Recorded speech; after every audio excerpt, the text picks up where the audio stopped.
Welcome back, everybody. All right. So there's another important concept that I need to show you here, and that is the concept of comments. Now, with comments here, what ends up happening is you can see at the top here, it says this is the title of this code, and you can see that it isn't exactly rendering, because if we take this away, these two slashes here, we'll run it and it'll give us some kind of error, and as you saw, it gave us quite a bit of errors.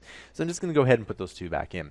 So what this means is that this is essentially a comment, and it's something to remind you what is going on, and I highly recommend when you're first starting out to use as many comments as possible. So a single line comment has two slashes like this, and you can type in, this outputs text, okay?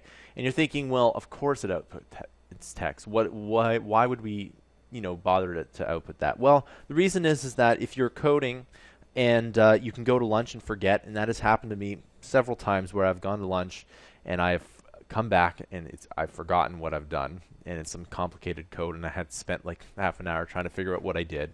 So it increases productivity. The second thing is that, let's say, you go to lunch, you go for a weekend, a year later, when you come back to your code, you have no idea what's going on. So the more comments you put in, the better it is.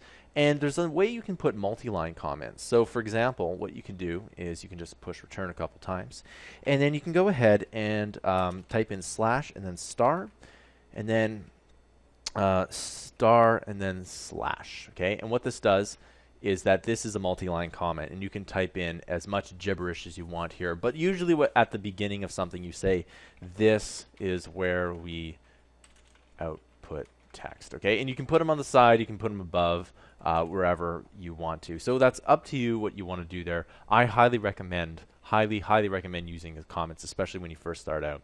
All right, I'll see you guys in the next tutorial.